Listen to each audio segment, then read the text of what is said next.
Hello learners and welcome back to your own channel LIY English, Learn It Yourself. So this is the third part and the last video on the chapter 1.5, The New Dress by Virginia Woolf from class 12th English. I hope you have watched the earlier two parts. If you haven't, please go and watch them as this one is in continuation with the previous videos. I'll put the link in the description box. So let's not waste our time anymore and start from where we left last. And Mrs. Holman, who could never get enough sympathy and snatched what little there was greedily as if it were her right, but she deserved much more, for there was her little girl who had come down this morning with a swollen knee joint, took this miserable offering and looked at it suspiciously, grudgingly, as if it were a halfpenny when it ought to have been a pound, and put it away in her purse. Must put up with it. Mean and miserly though it was, times being hard. And so very hard, and on she went, creaking, injured Mrs. Holman about the girl with the swollen joints. Ah, it was tragic. This greed, this clamour of human beings like a row of cormorants barking and flapping their wings for sympathy. It was tragic. Could one have felt it and not merely pretended to feel it? और Mrs Holman ने, जिन्हें कभी enough sympathy नहीं मिलती थी, लालच से जो कुछ भी हाथ आया उसे छीन लिया, जैसे कि उसका हक था। मगर वो और भी ज़्यादा अटेंशन और सहानुभूति की हकदार थी, क्योंकि इसकी छोटी लड़की आज घायल होकर सूजे हुए घुटने के साथ घर आई थी। इस दयनीय भेंट को लेकर इसे संदिग्ध रूप से देखा, जैसे कि ये आधा पैसा था जबकि इसे पूरा पाउंड होना चाहिए था, और इसे अपने पर्स में रख लिया। हालांकि कितना ही तुच्छ और कंजूस हो, इसे इससे ही काम चलाना पड़ेगा, क्योंकि समय इतना कठिन चल रहा है। और इस तरह मिसेस होलमैन का अपना दुख बताना जारी था। कितना दुखद था इंसानों का इस तरह का लालच, जलकागों की तरह एक रो में खड़े सहानुभूति के लिए अपने पंख फड़फड़ाना। ये दुखद था। क्या कोई इसे महसूस कर सकता था, ना कि सिर्फ महसूस करने का नाटक करता? लर्नर्स, इस पूरे सीन में ये हो रहा है कि मिसेस होलमैन, जो अपनी परेशानियों से बहुत दुखी है, मेबल के पास आकर अपना मन हल्का करने की कोशिश कर रही है। लेकिन मेबल का ध्यान पूरे वक्त अपने येलो ड्रेस पर है। उसे मिसेस होलमैन की परेशानियां सुनने में, उनका दुख बांटने में ज़रा भी दिलचस्पी नहीं है। फिर भी वो फॉर्मेलिटी के तौर पे उन्हें बस सुन रही है और झूठी सहानुभूति का दिखावा कर रही है। राइटर ने इस पूरे सीन को इस खूबसूरती के साथ नरेट किया है। But in her yellow dress tonight, she could not wring out one drop more. She wanted it all for herself. She knew. She kept on looking into the glass, dipping into that dreadfully showing up blue pool. That she was condemned, despised, left like this in backwater because of her being like this, a feeble, vacillating creature, and it seemed to her that the yellow dress was a penance which she had deserved. And if she had been dressed like Rose Shaw in lovely clinching green with a ruffle of swan's down, she would have deserved that. And she thought that there was no escape for her, none whatsoever. But it was not her fault altogether after all. लेकिन आज रात इस yellow dress में वो एक बूंद की भी हमदर्दी किसी को नहीं दे सकती थी। वो सारी हमदर्दी खुद अपने लिए चाहती थी। वो जानती थी, और उस पूरे समय वो इस ब्लू कलर के पूल में डुबकी लगा रही थी, यानी बस आईने में ही डूबी हुई थी। वो जानती थी कि इसकी निंदा की जा रही थी, उसका तिरस्कार किया जा रहा था, और उसे इस तरह अकेले बैक वाटर में छोड़ दिया गया था, क्योंकि वो एक कमज़ोर और दोगली प्राणी थी। और उसे ऐसे लग रहा था कि उसकी ये येलो ड्रेस उसके लिए एक सज़ा है जो उसे भुगतना ही है। और अगर उसने रोज शॉ की तरह सुंदर हरे रंग में स्वॉन्स डाउन की झालर के साथ कपड़े पहने होते तो वो उसके लायक होती। और उसने सोचा कि उसके लिए कोई रास्ता नहीं बचा है, कोई छुटकारा नहीं। लेकिन इसमें पूरी तरह इसकी गलती नहीं थी। It was being one of a family of 10, never having money enough, always skimping and paring, and her mother carrying great cans and the linoleum worn on the stair edges, and one sordid little domestic tragedy after another, nothing catastrophic, the sheep farm failing, but not utterly, her eldest brother marrying beneath him, but not very much. There was no romance, nothing extreme about them all. They petered out respectably in seaside resorts. Every watering place had one of her aunts, even now asleep in some lodging with the front windows not quite facing the sea. That was so like them. They had to squint at things always, and she had done the same. She was just like her aunts.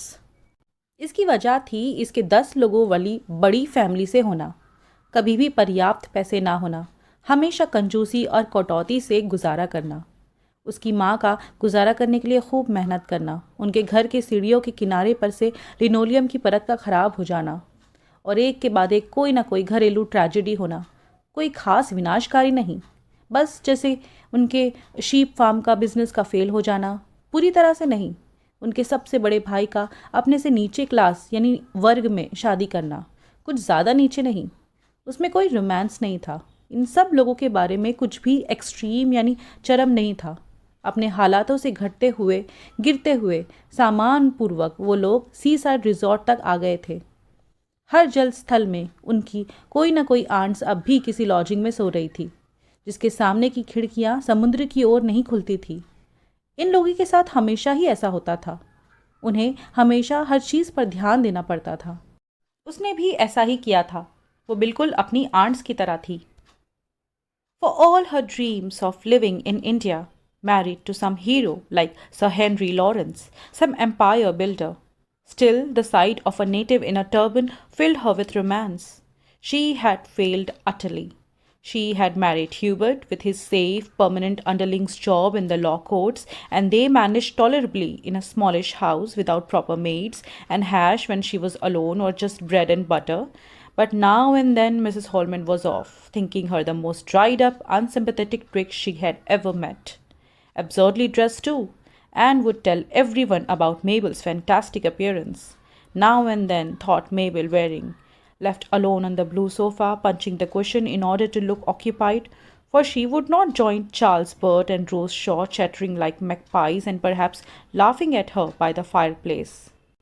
अपने सारे ख्वाबों में जैसे भारत में रहना, sir Henry Lawrence जैसे किसी hero से शादी करना जो कोई एम्पायर बिल्डर हो, अब भी किसी पगड़ी पहने मूल निवासी की कल्पना उसे रोमांस से भर देती थी। वो बुरी तरह नाकाम हुई थी। उसने लॉकोर्ट के परमानेंट अंडरलिंग जॉब वाले ह्यूबर्ट के साथ शादी कर ली थी और वो एक छोटे से घर में बिना कोई खास नौकरों के गुजारा कर रहे थे। और जब वो अकेली होती तो अक्सर सिर्फ हैश या ब्रेड एंड बटर से गुजारा करती, और तभी मिसेस होलमैन उसे दुनिया की सबसे रूखी और कुरूप इंसान समझकर वहाँ से चली गई। कुरूप और जिसने बेतुके कपड़े भी पहने हैं, और अब वो हर किसी को मेबल के शानदार हुलिये के बारे में बताएगी। ब्लू सोफे पर अकेले रह गई मेबल वॉरिंग ने कुशन को अंदर मुक्का मारते हुए सोचा। वो अपने आप को बिजी दिखाने की कोशिश कर रही थी, क्योंकि वो चार्ल्स बर्ट और रोज शॉ जो मैकपाइस की तरह बकबका रहे हैं के साथ शामिल नहीं होगी, और फायरप्लेस के पास खड़े वो लोग शायद इसी पर हंस रहे हैं। Now and then there did come to her delicious moments, reading the other night in bed, for instance, or down by the sea on the sand in the sun at Easter. Let her recall it. A great tuft of pale sand grass standing all twisted like a shock of spears against the sky, which was blue like a smooth china egg, so firm, so hard, and then the melody of the waves. Hush, hush, they said, and the children's shouts paddling. Yes, it was a divine moment.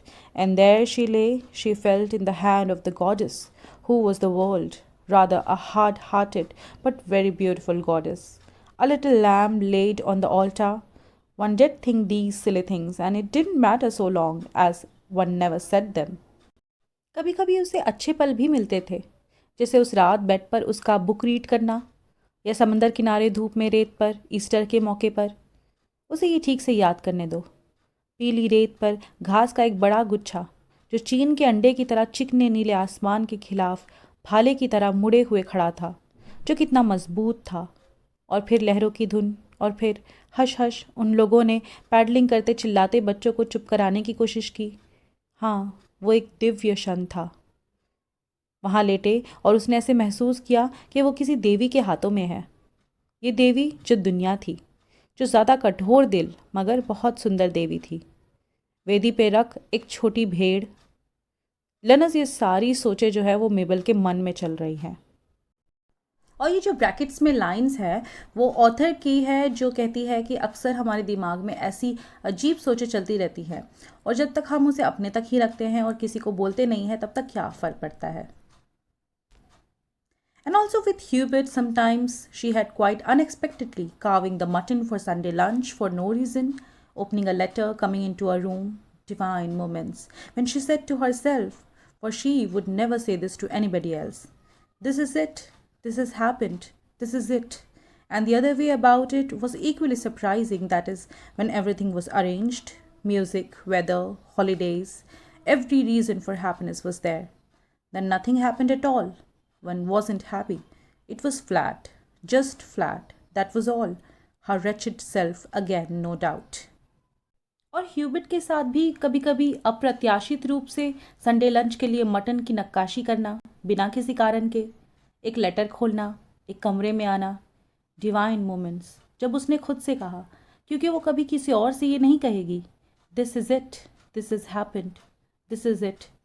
ये एक phrase है learners, जब कोई बहुत important और अच्छा event हो रहा हो या होने वाला हो तब आप ऐसे कहते हैं। यहाँ पर इसका मतलब ये है कि मेबल की ज़िंदगी में अच्छे और खुशी के पल भी काफ़ी ऐसे आए कि जिसकी उसे उम्मीद नहीं थी।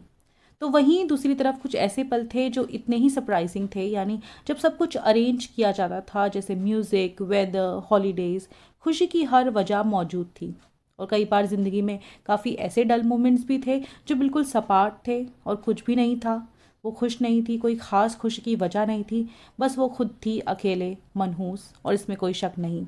She had always been a fretful, weak, unsatisfactory mother, a wobbly wife, lolling about in a kind of twilight existence with nothing very clear or very bold or more one thing than another, like all her brothers and sisters except perhaps Herbert.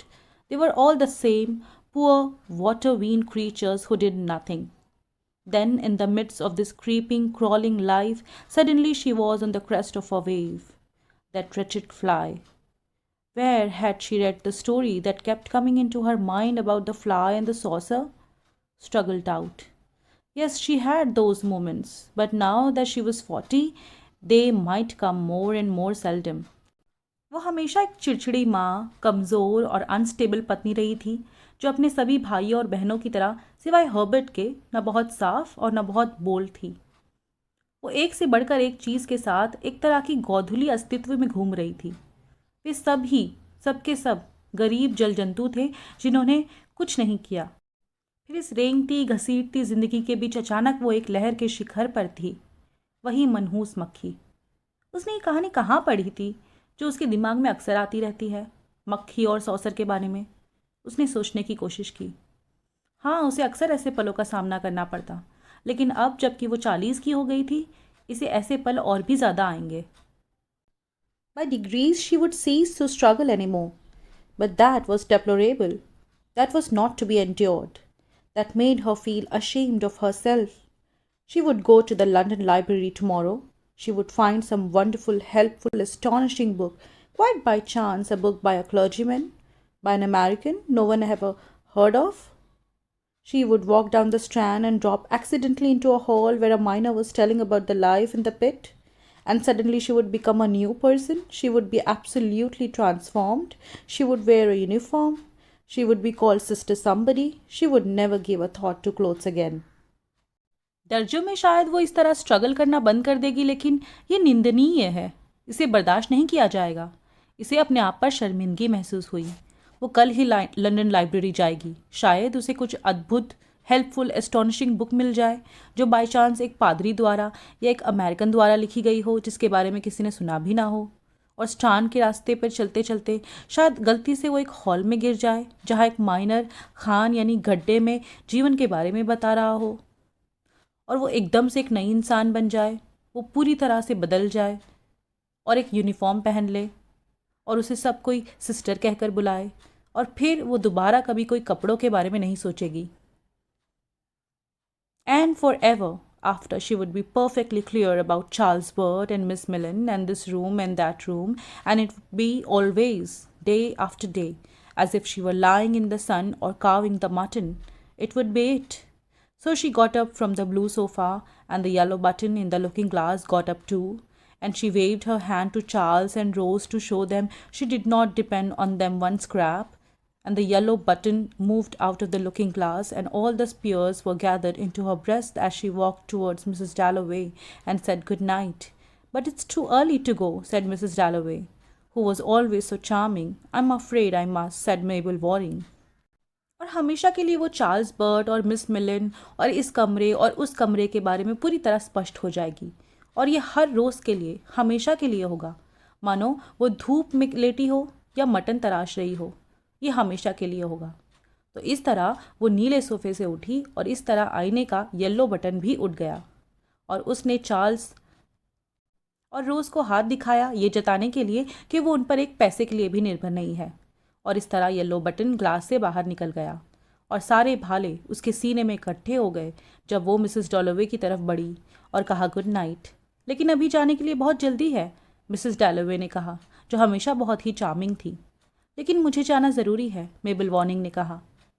But she added in her weak, wobbly voice, which only sounded ridiculous when she tried to strengthen it, I have enjoyed myself enormously. I have enjoyed myself, she said to Mr. Dalloway, whom she met on the stairs. Lies, lies, lies, she said to herself going downstairs. And right in the saucer, she said to herself as she thanked Mrs. Barnett for helping her and wrapped herself round and round and round in the Chinese cloak she had worn these 20 years. लेकिन उसने अपनी कमज़ोर लड़खड़ाती आवाज़ में जोड़ा, जो उसके मजबूत करने की कोशिश में और भी हंसी का पात्र लग रही थी। मैंने बहुत इंजॉय किया है, मैंने बहुत इंजॉय किया, उसने मिस्टर डैलोवे से कहा, जिन्हें वो सीढ़ियों पर मिली। झूठ झूठ झूठ, उसने नीचे जाते हुए अपने आप से कहा, और सीधे सॉसर में उसने अपने आप से कहा जब उसने मिसेस बार्नेट को उसकी मदद करने के लिए धन्यवाद दिया और ख़ुद को इस चीनी लिबादे में लपेट लिया जिसे उसने 20 सालों से पहना था। सो learners, this is the end of the chapter the new dress. हमने चैप्टर को डिटेल में लाइन बाय लाइन पढ़ लिया है। चलिए क्विकली समराइज़ करते हैं इस चैप्टर को। तो हमने देखा कि ये जो स्टोरी है द न्यू ड्रेस, ये फोकस करती है मेबल वॉरिंग नाम की एक औरत पे, इसकी कैरेक्टर और इसके नेचर पे, इसकी सोच और एक पार्टी में उसके बिहेवियर को प्रेजेंट करने के लिए ऑथर वर्जीनिया वुल्फ ने स्ट्रीम ऑफ कॉन्शियसनेस टेक्निक का इस्तेमाल किया है। कहानी की शुरुआत होती है मेबल के मिसेस डॉलोवे की पार्टी में एंटर करने पर, जो यहाँ आते ही ये महसूस करने लगी है कि इसका जो ड्रेस है जो उसने पहना है वो बहुत ही पुराने ज़माने का लग रहा है और सब लोग उसका मजाक बना रहे हैं। वो एकदम से नर्वस और इनसिक्योर फील करने लगती है।